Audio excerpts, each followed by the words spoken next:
In a store nearing closing time, the voice of the owner, Mr. Johnson, echoes through the space. "Really? You're all talk.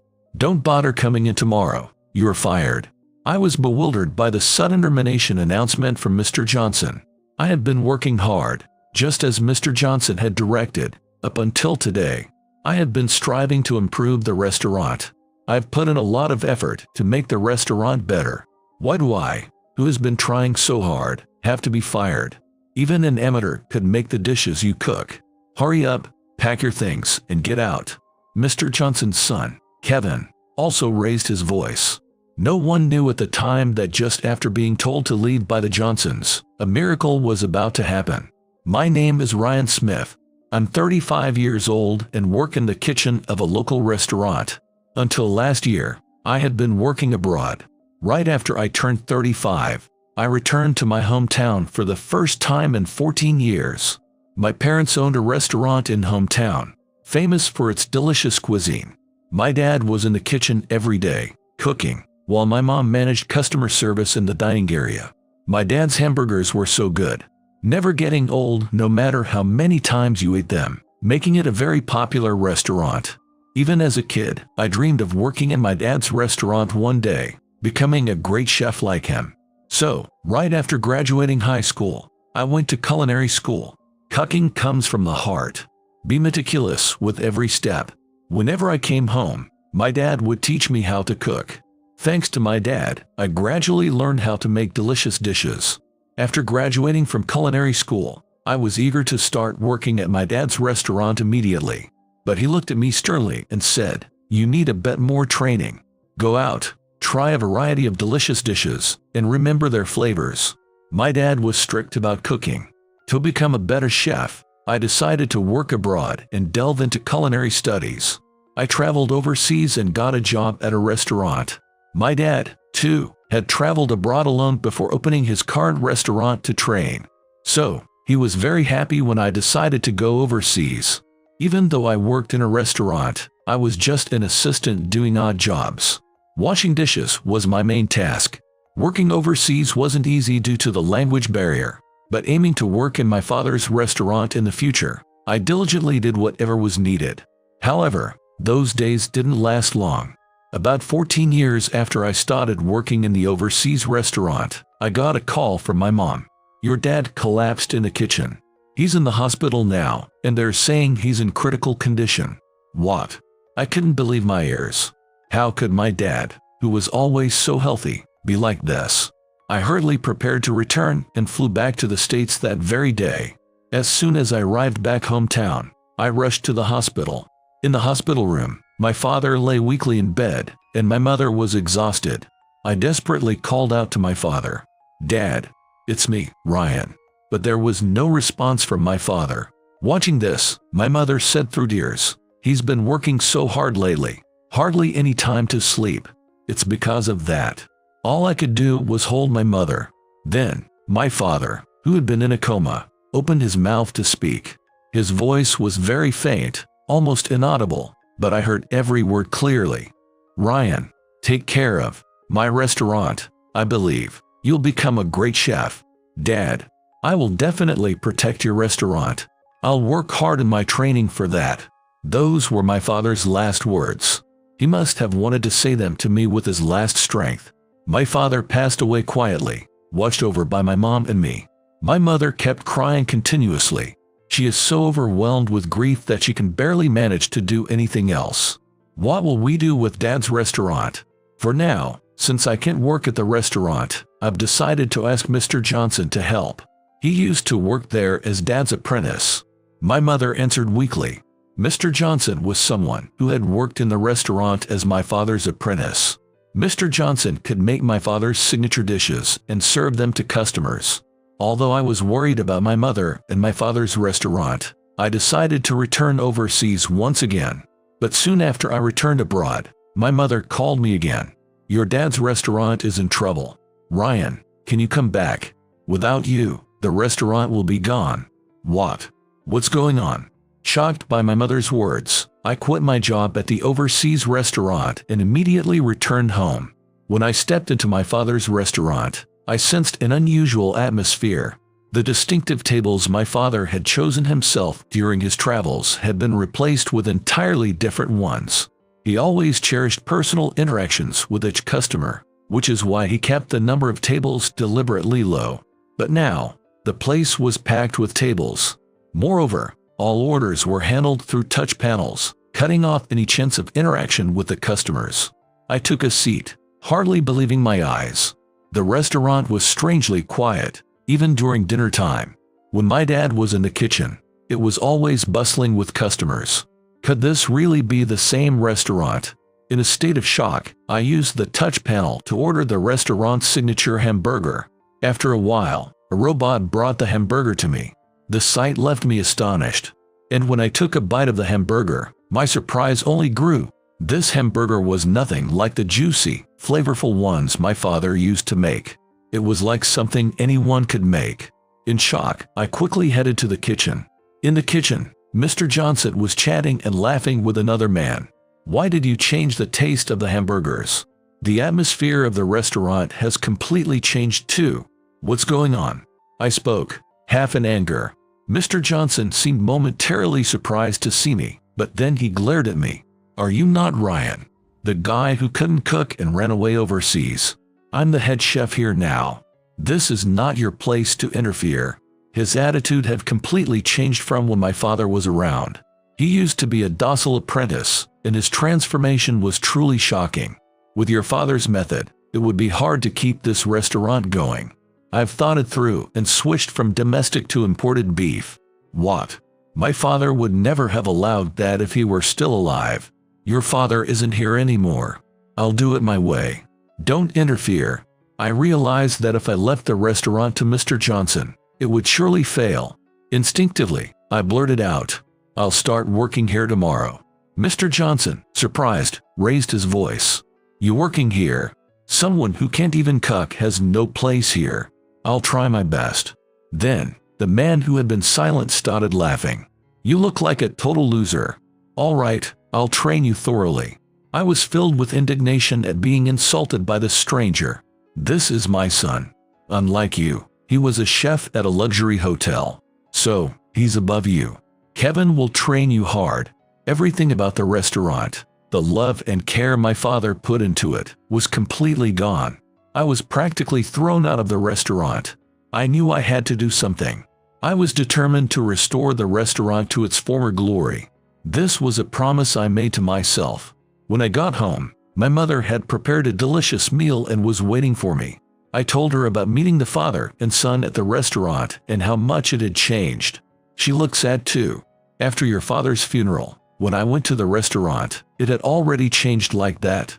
Mr. Johnson didn't even attend your father's funeral. When I went to the restaurant, I was told that I was no longer needed. I was seething with anger. With my father gone, my mother should have been the rightful owner of the restaurant. It was unforgivable for them to treat the owner, my mother, that way. I'll bring the restaurant back to what it once was, I said, putting my arm around her. But it wasn't going to be easy. Hellish days awaited me. The next day, I entered the restaurant 3 hours before opening time. My father always emphasized the importance of the environment in making customers feel comfortable. That's why I wanted to get in early to complete cleaning and preparations. As soon as I entered, I began to work. I cleaned everything, wiping down tables and chairs, sweeping the floors. It seemed Mr. Johnson had neglected tasks like cleaning the hall. Everywhere was covered in dust, and it took time to clean, but I managed to finish everything. Next, I decided to clean the kitchen.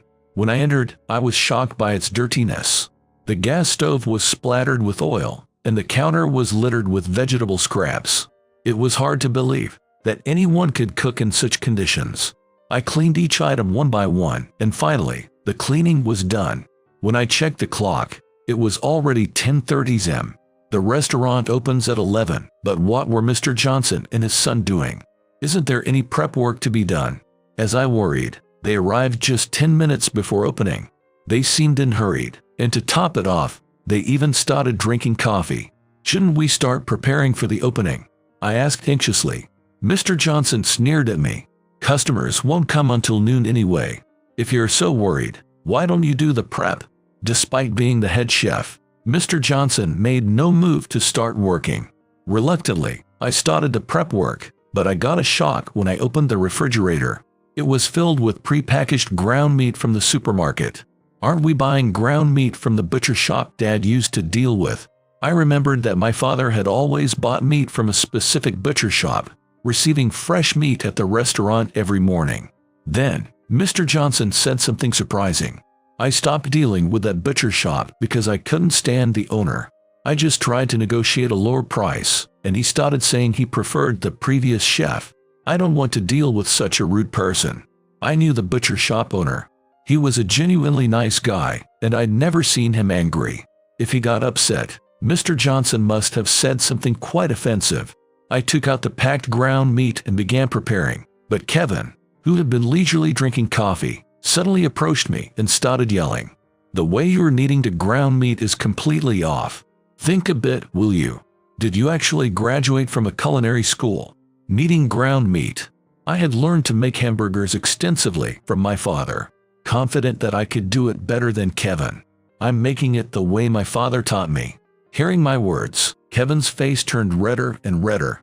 "Your father was a failure. Even his way of kneading meat was wrong." My father, a failure? I was at the peak of my anger. I tried to stay calm, but my expression must have shown my feelings. "What? You have something to say?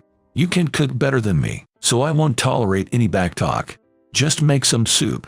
There was no use arguing with him. Resigned, I started making soup. I decided to make a vegetable-rich bouillon soup, a recipe my father had once praised. As I started preparing it, Kevin, watching from behind, mockingly remarked, "At least get the soup right. Even an amateur can manage that." But I chose to ignore him. Gradually, customers began to trickle in, and the restaurant started to get busier.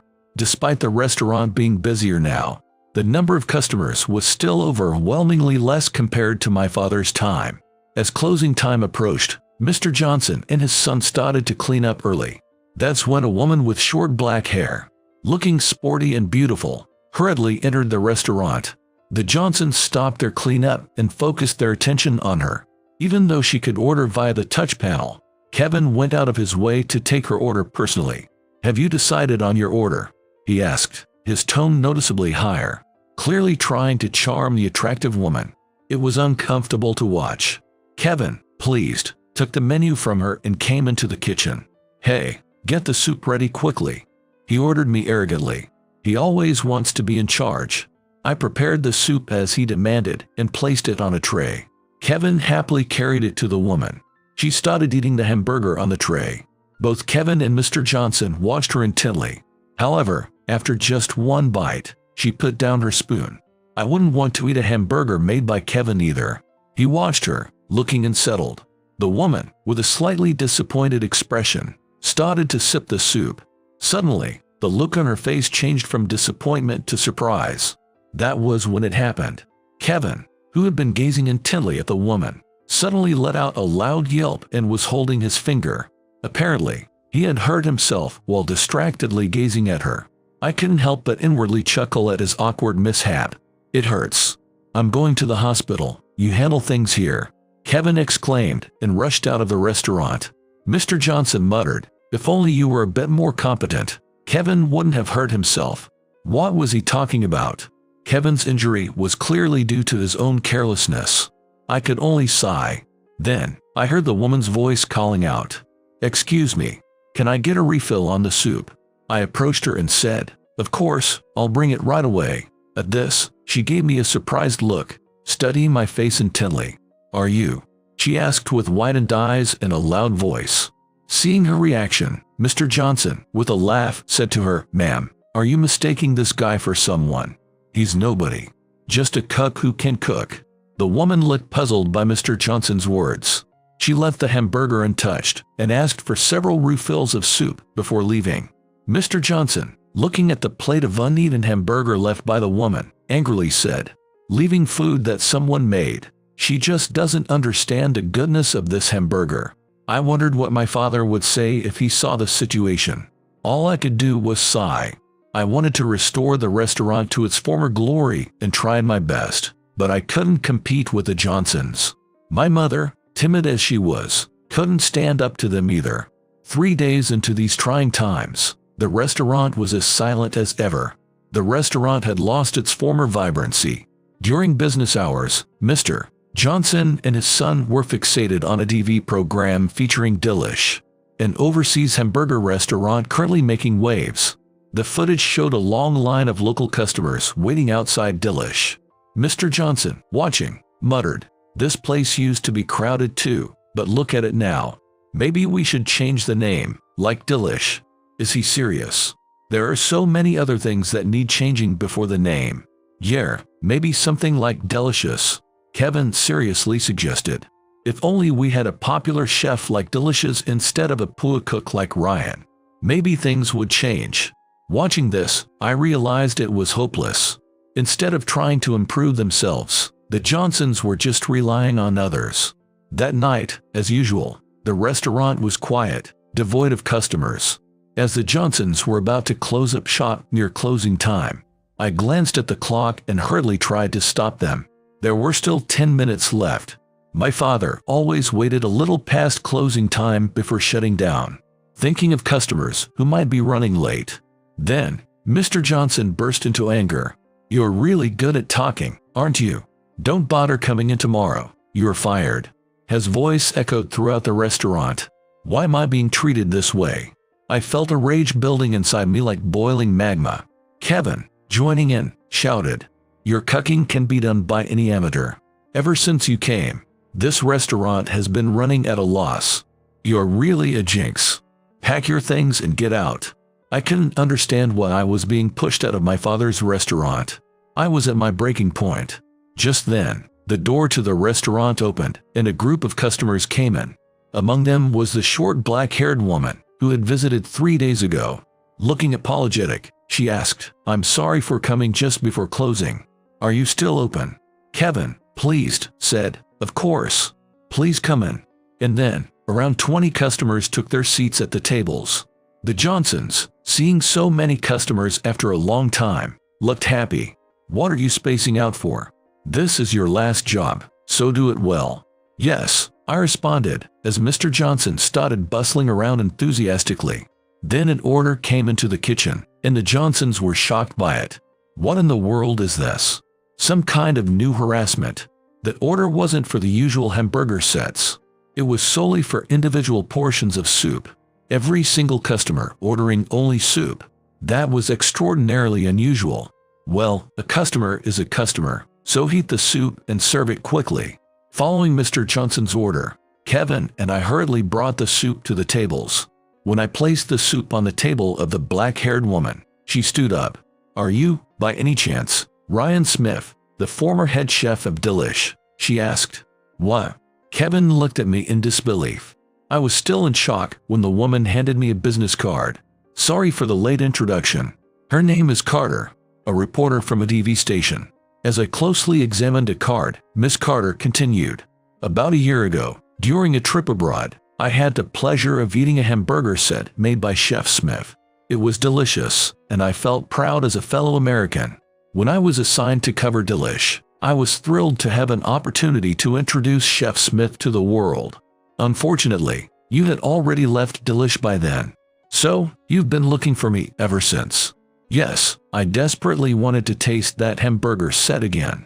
After collecting various pieces of information, I finally found you here. The hamburger here was nowhere near as good as what you made, but the soup was exactly like Chef Smith's soup. Hearing this, Mr. Johnson looked as if he was about to collapse in shock. It was impossible to keep hiding my identity now. I decided to reveal the truth. Yes, I was the head chef at Delish.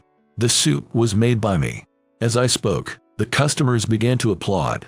Yes, I had worked as the head chef at the renowned international restaurant, Delish. When I first went abroad, I was an apprentice doing mainly odd jobs. But one day, a chance arose that set me on the path to becoming the head chef. One day, I prepared a meal for the chefs at Delish, and to my surprise, they were so impressed with my cooking that they invited me to join the kitchen team as a chef the very next day.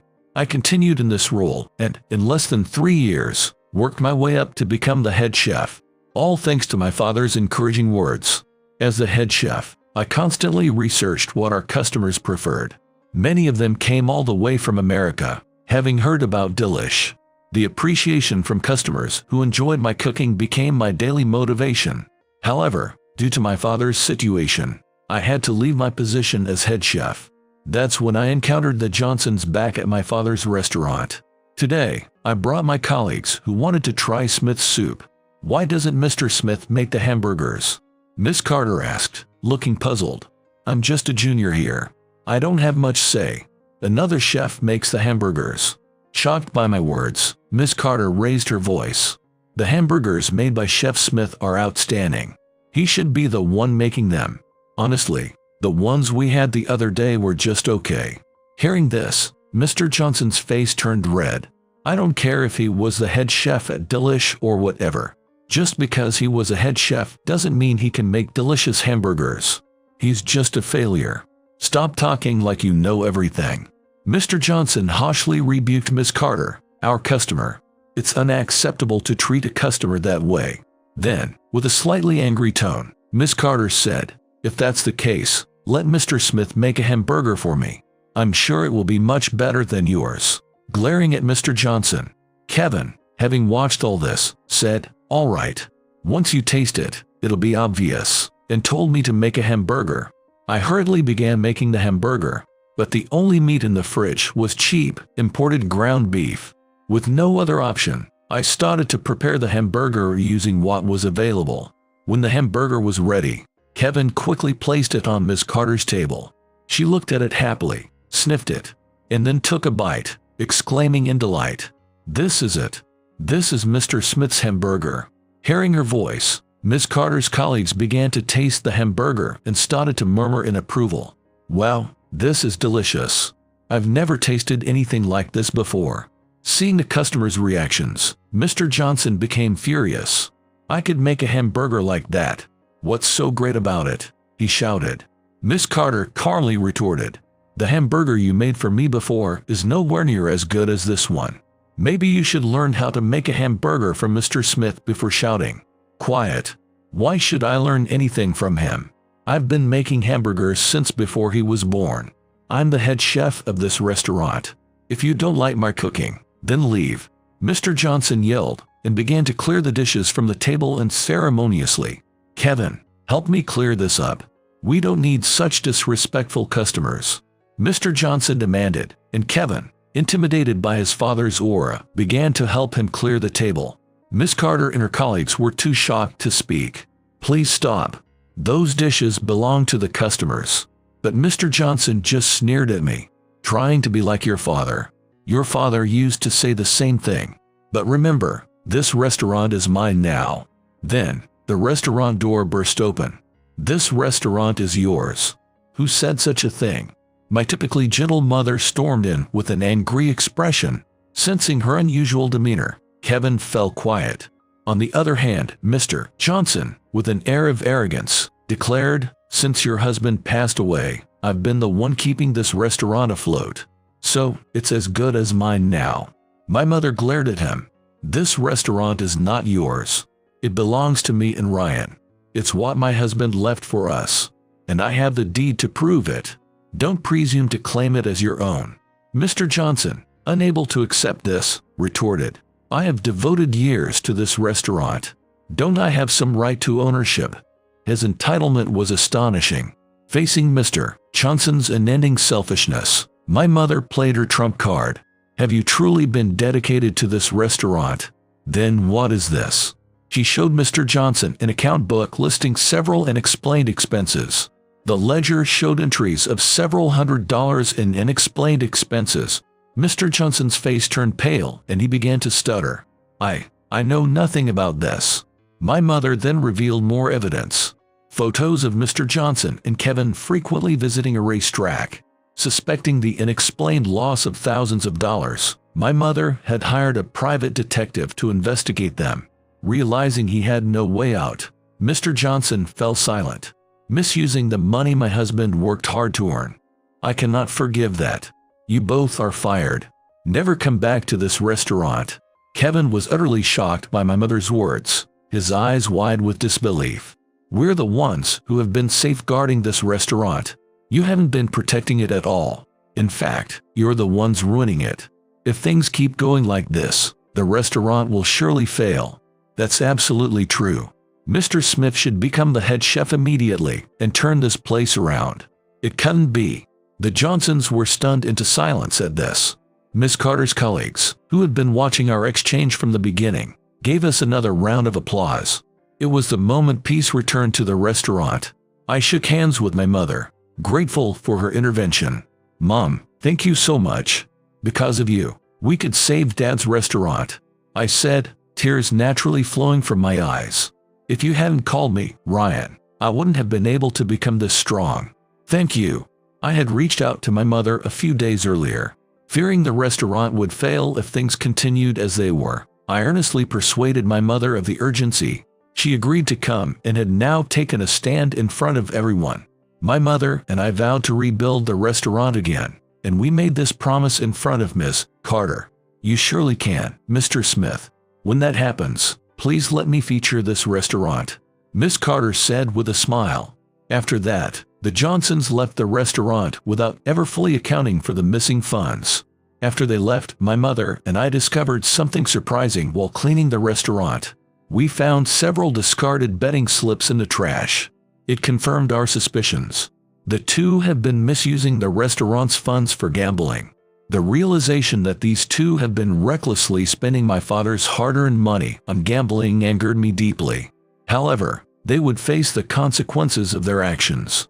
They had accumulated gambling debts, and now, without the restaurant, they were struggling with multiple part-time jobs to pay it back, yet still falling short.